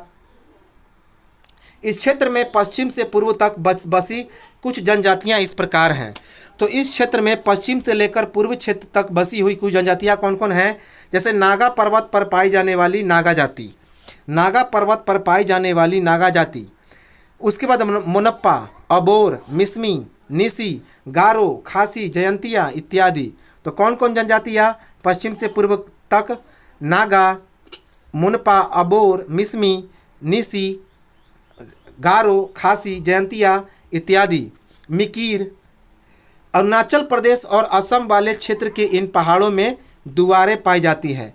तो अरुणाचल प्रदेश और असम वाले इन क्षेत्रों के पहाड़ों में दुआरें पाई जाती हैं।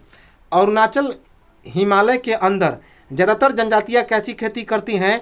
तो झूम की खेती करती हैं, जिसे स्थानांतरित कृषि या स्लैश या वन कृषि भी कहा जाता है। तो जो अरुणाचल हिमालय के अंदर में जो जनजातियाँ पाई जाती हैं वे सभी कैसी खेती करते हैं? तो झूम की खेती करते हैं, जिसे स्थानांतरित कृषि या स्लैश कृषि या फिर वन कृषि भी कहा जाता है। यह क्षेत्र जैव विविधता में धनी है, जिसका संरक्षण देशज समुदायों ने किया। तो यह जो क्षेत्र है जैव विविधता में धनी है, जिसका संरक्षण देशज समुदायों ने किया। देशज समुदायों ने एक चीज़ याद रखेंगे कि जो पूर्वी पहाड़ी और पर्वत हैं, पूर्वी पहाड़ी पर्वत अर्थात ईस्टर्न माउंटेन एंड रेंजेज हैं, इनका निर्माण बर्मा प्लेट और भारतीय प्लेट के टकराने से हुआ है। बर्मा प्लेट और भारतीय प्लेट के टकराने से पूर्वी पहाड़ी एवं पर्वत का निर्माण हुआ है। अब हम लोग इसे देखते हैं, इस पूर्वी पहाड़ी और पर्वत को इस चित्र के माध्यम से आसानी से।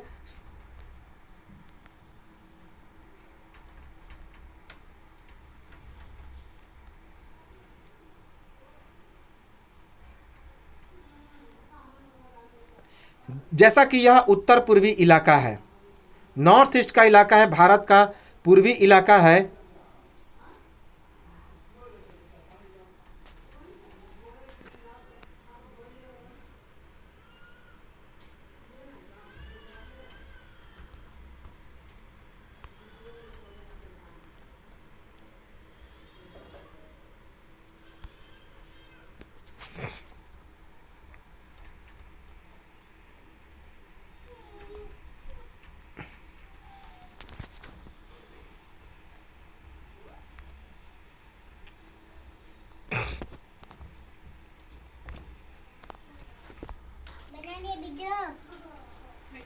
तो यह भारत का उत्तर पूर्वी इलाका है।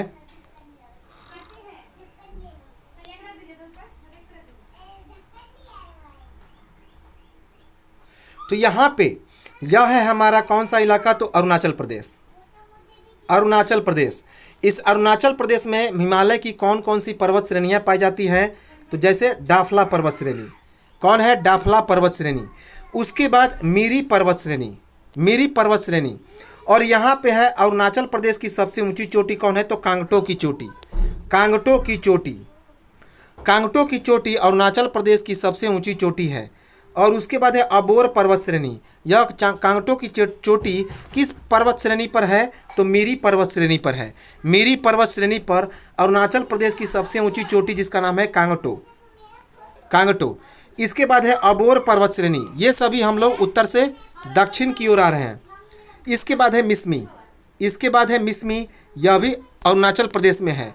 तो अरुणाचल प्रदेश में हिमालय पर्वत की कौन कौन सी पर्वत श्रेणियां हैं, डाफला पर्वत श्रेणी, उसके बाद है मिरी पर्वत श्रेणी, डाफला, मिरी, और मिरी की सबसे ऊंची चोटी है कांगटो, जो कि अरुणाचल प्रदेश की सबसे ऊंची चोटी है, कांगटो। उसके बाद अबोर पर्वत श्रेणी, अबोर पर्वत श्रेणी, उसके बाद मिसमी पर्वत श्रेणी। ये सभी कहाँ पे हैं, अरुणाचल प्रदेश में।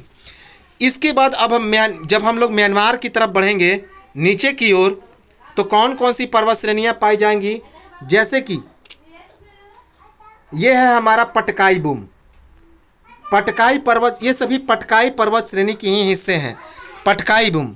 तो पटकाई बूम कहाँ कहाँ पे पाए जाते हैं, तो असम, नागालैंड और अरुणाचल प्रदेश। इसे बराई श्रेणी भी कहते हैं। तो याद रखेंगे कि भारत और म्यांमार की यह अंतर्राष्ट्रीय सीमा बनाता है, कौन, पटकाई बूम। तो पटकाई बूम या पटकाई पर्वत श्रेणी या फिर बराई पर्वत श्रेणी, यह असम, नागालैंड और अरुणाचल प्रदेश में पाया जाता है। असम, नागालैंड और अरुणाचल प्रदेश में, जो कि भारत और म्यांमार की अंतर्राष्ट्रीय सीमा बनाता है। इसके बाद है नागालैंड में नागा पहाड़ी पर नागा पर्वत, नागालैंड में है नागा पर्वत श्रेणी, कौन है, नागा पर्वत श्रेणी, जो नागालैंड में स्थित है और भारत और म्यांमार की अंतर्राष्ट्रीय सीमा बनाता है, भारत और म्यांमार की अंतर्राष्ट्रीय सीमा बनाता है। और इस नागा श्रेणी की सबसे ऊंची चोटी है सारा माटी पर्वत श्रेणी, सारा माटी पर्वत श्रेणी, जो कि नागालैंड की सबसे ऊंची चोटी है और साथ ही साथ नागा श्रेणी की भी सबसे ऊंची चोटी है। इसके बाद इसके हम लोग आते हैं किधर, तो इसके नीचे हम लोग जब आएंगे मणिपुर में, तो मणिपुर में जब हम लोग पश्चिम की ओर आएंगे तो मणिपुर में, तो जब हम लोग दक्षिण की ओर आएंगे तो मणिपुर में ईसो पर्वत श्रेणी है। हिमालय का एक हिस्सा है क्या, ईसो पर्वत श्रेणी, कौन, ईसो पर्वत श्रेणी। और जो सबसे दक्षिणी इलाका है उत्तर पूर्वी इलाकों का, मिजोरम, कौन है, मिजोरम। तो मिजोरम की बात की जाए तो मिजोरम में है ब्लू माउंटेन, मिजो श्रेणी या लुसाई श्रेणी है। तो मिजो श्रेणी या लुसाई श्रेणी है और इसकी सबसे ऊंची चोटी है कौन, ब्लू माउंटेन, ये है ब्लू माउंटेन। तो मिजो श्रेणी या लुसाई श्रेणी कहाँ पे है, मिजोरम में, और इसकी सबसे ऊंची चोटी है ब्लू माउंटेन, ब्लू माउंटेन। अब है हमारा मेघालय में। अब ये जो क्षेत्र है असम और मेघालय का क्षेत्र है, असम और मेघालय का क्षेत्र। तो असम और मेघालय में जहाँ पे कौन कौन सी मिकिर पर्वत श्रेणी है, गारो पर्वत श्रेणी है, खासी पर्वत श्रेणी है और जयंतिया पर्वत श्रेणी है। तो मिकिर, गारो, खासी, जयंतिया ये सभी हमने क्या बताया था, ये सभी जनजातियां भी हैं जो उत्तर पूर्वी के इलाकों की महत्वपूर्ण जनजातियां हैं। तो मिकिर पर्वत श्रेणी, गारो, खासी, जयंतिया ये सभी पर्वत श्रेणियां असम और मेघालय क्षेत्र में हैं। याद रखेंगे, असम और मेघालय क्षेत्र में।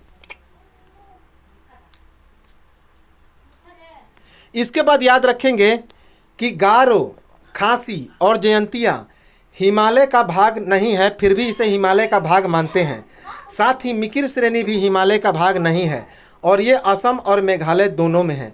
जनरली तौर पे देखा जाए तो ये हिमालय से कट के बने हैं, चूँकि ये बर्मा प्लेट और भारतीय प्लेट के टकराने से बने हैं।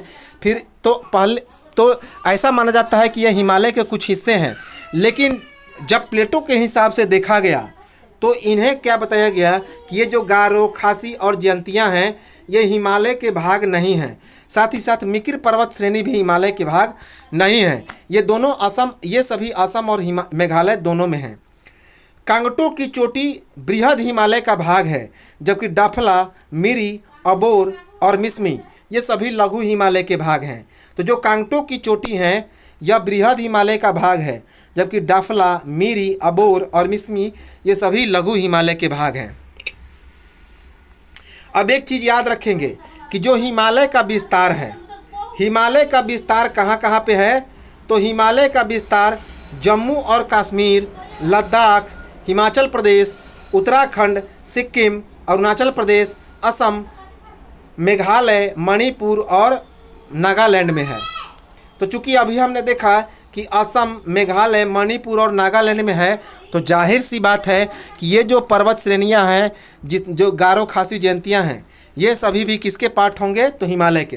तो हिमालय का विस्तार कहाँ कहाँ पे है, जम्मू कश्मीर, लद्दाख, हिमाचल प्रदेश, उत्तराखंड, सिक्किम, अरुणाचल प्रदेश, असम, मेघालय, मणिपुर और नागालैंड। हिमालय उत्तर प्रदेश में नहीं है, याद रखेंगे। उत्तर प्रदेश एक पूर्णतः मैदानी इलाका है, एग्जाम में यह प्रश्न पूछा गया है। तो उत्तर प्रदेश में हिमालय नहीं है, हिमालय और उत्तर प्रदेश पूर्णतः मैदानी इलाका है। अब हम लोग देखें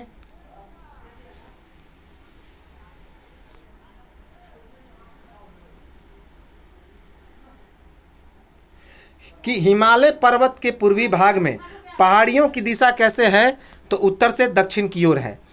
तो हिमालय पर्वत के पूर्वी भाग में पहाड़ियों की दिशा उत्तर से दक्षिण है।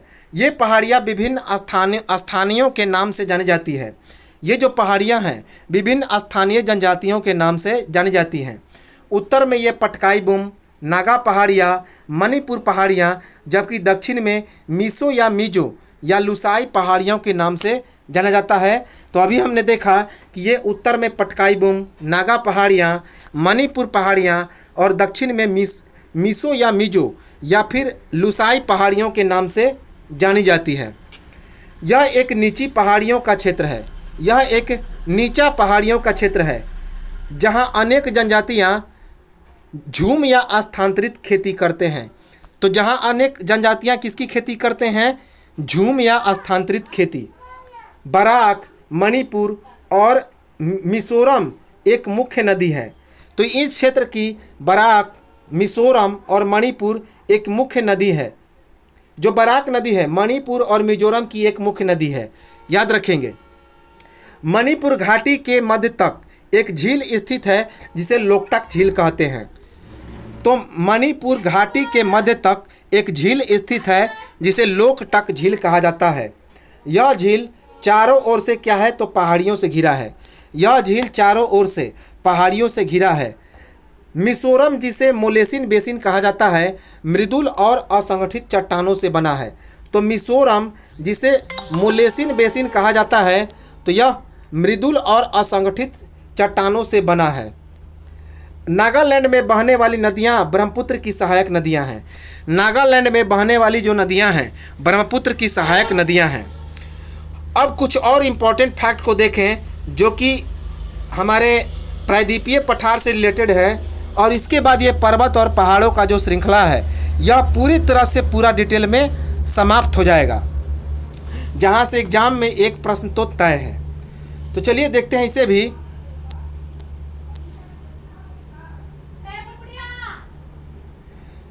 भारनेर की पहाड़ी जो मध्य प्रदेश और उत्तर प्रदेश में फैला हुआ है वह विंध्याचल श्रेणी का ही एक भाग है। तो भारनेर की पहाड़ी जो कहाँ पे है तो मध्य प्रदेश और उत्तर प्रदेश में फैला है, वह विंध्याचल पर्वत श्रेणी का ही एक भाग है। मध्य प्रदेश और उत्तर प्रदेश की सीमा पर फैले हुए कैमूर पर्वत श्रेणी विंध्याचल पर्वत श्रेणी का ही हिस्सा है। तो मध्य प्रदेश और उत्तर प्रदेश की सीमा पर फैले कैमूर पर्वत श्रेणी विंध्याचल पर्वत श्रेणी का ही एक हिस्सा है। झारखंड की पारसनाथ की पहाड़ी भी विंध्याचल पर्वत श्रेणी का ही एक हिस्सा है। तो झारखंड की पारसनाथ की पहाड़ी भी विंध्याचल पर्वत श्रेणी का ही हिस्सा है। पारसनाथ की पहाड़ी जो जैन मंदिर के लिए प्रसिद्ध है उसकी ऊंचाई 1365 मीटर है। तो पारसनाथ की पहाड़ी जो कि विंध्याचल पारसनाथ की पहाड़ी पर क्या है तो प्रसिद्ध जैन मंदिर हैं, और इसकी ऊंचाई कितनी है तो 1365 मीटर। सतपुड़ा नदी के उत्तर में नर्मदा नदी जबकि दक्षिण में ताप्ती नदी बहती है। तो सतपुड़ा नदी के उत्तर में, सतपुड़ा नदी नहीं सतपुड़ा पहाड़ है, तो सतपुड़ा पहाड़ के उत्तर में सतपुड़ा पर्वत श्रेणी के उत्तर में नर्मदा नदी जबकि दक्षिण में ताप्ती नदी बहती है। महाराष्ट्र और कर्नाटक के कुछ हिस्से में फैले बालाघाट पर्वत श्रेणी गोदावरी नदी और भीमा नदी के बीच जल विभाजन का काम करती है। तो महाराष्ट्र और कर्नाटक के कुछ हिस्से में फैली बालाघाट पर्वत श्रेणी गोदावरी और भीमा नदी के बीच जल विभाजन का कार्य करती है। नल्ला मल्लाई की पहाड़ियाँ आंध्र प्रदेश में कृष्णा नदी के दक्षिण में स्थित है, जो कि उत्तर से दक्षिण की ओर फैली हुई है। तो नल्ला मलाई की पहाड़ियाँ आंध्र प्रदेश में कृष्णा नदी के दक्षिण में स्थित है, जो कि उत्तर से दक्षिण की ओर फैली है। पश्चिमी घाट और पूर्वी घाट के संगम पर नीलगिरी की पहाड़ियाँ स्थित हैं। नीलगिरी की पहाड़ियों को पहाड़ियों की रानी भी कहा जाता है। तो पश्चिमी घाट और पूर्वी घाट जहाँ मिलते हैं वहाँ कौन सी पहाड़ी है? नीलगिरी की पहाड़ियाँ हैं। अर्थात नीलगिरी की पहाड़ियों में ही पश्चिमी घाट और पूर्वी घाट मिलते हैं, और नीलगिरी की पहाड़ियों को पहाड़ियों की रानी कहा जाता है। मांडवी पहाड़ियाँ गुजरात के काठियावाड़ में स्थित पर्वत श्रृंखलाएँ हैं। तो जो मांडवी की पहाड़ियाँ हैं गुजरात के काठियावाड़ में स्थित पर्वत श्रृंखलाएँ हैं। सेबरोय की पहाड़ियाँ जो कि तमिलनाडु में हैं, इसका विस्तार 50 वर्ग किलोमीटर क्षेत्रफल में है। तो सेबरोय की पहाड़ियाँ कहाँ पे है? तमिलनाडु में। इसका विस्तार 50 वर्ग किलोमीटर के क्षेत्रफल में है। नमचा बड़वा पर्वत श्रेणी भारत के अरुणाचल प्रदेश और तिब्बत के बॉर्डर पर स्थित है, जो कि हिमालय की सबसे पूर्वी चोटी है। तो नमचा बड़वा पर्वत श्रेणी भारत के अरुणाचल प्रदेश और तिब्बत के बॉर्डर पर स्थित है, जो कि हिमालय के सबसे पूर्वी चोटी है। अंडमान निकोबार की सबसे ऊंची चोटी सैंडल पीक है, और लक्षद्वीप की सबसे ऊंची चोटी नार्चो है। तो अंडमान निकोबार की सबसे ऊंची चोटी सैंडल पीक है, सैंडल की चोटी है, और लक्षद्वीप की सबसे सर्वोच्च चोटी नार्चो है। तो ये तो थे हमारे पर्वत और पहाड़, जो कि पूरी तरह से हम लोगों ने पूरा डिटेल में इसे समाप्त कर दिया। एक एक चीज़ पूरा डिटेल में समाप्त हो गया। तो चलिए, सेशन अच्छा लगा होगा तो कमेंट ज़रूर करें, लाइक सब्सक्राइब कमेंट करते रहें, और शेयर भी कर दें ताकि दूसरों को भी इसका लाभ हो। और सब्सक्राइब ज़रूर कर लें जो लोग सब्सक्राइब नहीं किए हैं, ताकि आने वाली जो वीडियो है आप तक आसानी से जो है आप तक पहुंच सके। तो चलिए, मिलेंगे हम लोग नेक्स्ट वीडियो में और चर्चा करेंगे कुछ और ज्योग्राफिकल टर्म को लेकर। तब तक नमस्कार, जय हिंद।